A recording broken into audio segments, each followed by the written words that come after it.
I found this Hollywood Babylon book somewhere literally just outside on the ground, and I thought it was like the coolest book, and I grabbed it up, not with the intention of crafting with it, but I decided to craft with it in the end, and I am so happy with what I did here, you guys. Wait till you see this adorable patriotic, it's not even adorable, it's gorgeous, patriotic upcycled book. So I took some tissue paper, and I just crumpled it up and got it all crinkly, and then I used a nice thick layer of Mod Podge, and I just decoupaged the crumpled up tissue paper to the top of the book, okay? So I took one piece, I did the top, and I wrapped it around the side here. As you see, the one piece didn't cover the whole book. This is a big book. I don't know the dimensions, but it's a big one. It's not a regular size book. And then I took a second piece, and I went over onto the back side of the book. So like right now, you're like, oh, it looks all messy. Trust me, just trust the process. It's gonna come together here, and in the end, you're gonna be like, OMG. So what I did was I then just wrapped the excess paper around the inside of the book using Mod Podge. The inside really does not matter what it looks like at all. You just want to get it down. I probably could have even trimmed off more of this tissue paper, and it would have been even easier to work with rather than having this big old piece. See, on this side, I trimmed off some of the excess. So then I'm just using my Mod Podge on the inside of the book, then wrap it around there. And I find that if you use a nice thick layer of Mod Podge, it almost seeps through the tissue paper and you don't even really have to go over the top of it quite as much.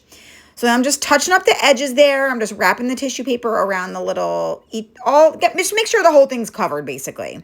All right, and now I know it's white tissue paper, but you can see through it. So I'm gonna go ahead with my white chalk paint and I'm gonna paint a nice, good, solid coat of white right over the top of this entire book. So go ahead and dry that really good. And now we start making it pretty. I'm using more Mod Podge and I'm decoupaging this rice paper print. This is one of the printables that is in the Crafter Party. I'm also going to make this available in my shop for those of you that are not in the Crafter Party. So I'll go ahead and put that link in the comments for you. And I just decoupaged this right onto the front of the book.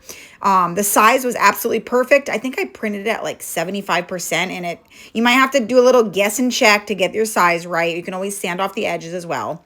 All right, and now the magic, the antique gold rub and buff. I use my finger and all those raised parts of the tissue paper, you just rub the rub and buff over the top and it brings out all those crinkles and details and wrinkles and it just looks so good. I put it all around the edges of the book and just really that antique gold goes so good with the print.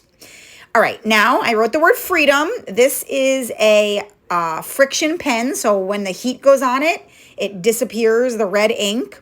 I'm using my glue gun to write the word freedom in hot glue. It's a little bit messy. It's not supposed to be perfect. It's perfectly imperfect. I did the best I could and then again used some rub and buff and went over the top of that word. So I just want to take a second and make sure that you guys are following my page, Manda Panda Projects, or you subscribe to my channel. We got I just had a throat thing. We got lots of cute crafts coming up and I don't want you to miss them.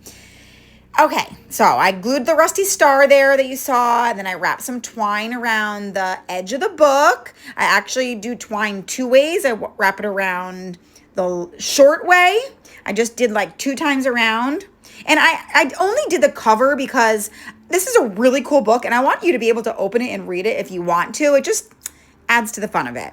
And then around the long way, I'm going ahead and I'm wrapping the twine, but I'm spacing it out on the right-hand side. So it comes to like a point on the left where it crosses with the other twine. And on the right, it's kind of fanned out, I guess you could say. And then I think I did like 7, maybe 1, 2, 3, 6 or 7. I can't count. 6 or 7. 6 or 7 wraps. And then I cut that and glued it off.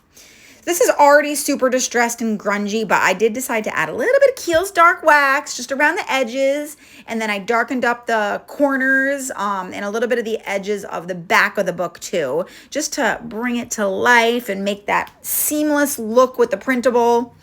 And now to decorate the front a little itty bit. We didn't do too much to it, but I made what I call a figure 8 bow. You just wrap the twine around your fingers, tie a piece of twine in the middle to make like a figure 8 and then spread it out and glued that to the front.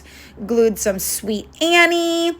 I glued a Sola wood flower. I did grunge up that Sola wood flower. I added dark wax to it off of camera. I don't know why I did it off camera, but I did. Just because it was like really, really white. And I took a skeleton key, I tied a piece of twine on the end, glued that underneath the flower, and there we go. Look at that, you guys. Oh my gosh, is this not freaking gorgeous? I know you might be sick of patriotic crafts by now because we're just about like a week and a half away from July 4th, but you know me, I like to craft them right up into the day. So let me know in the comments, what do you think of this gorgeous book craft?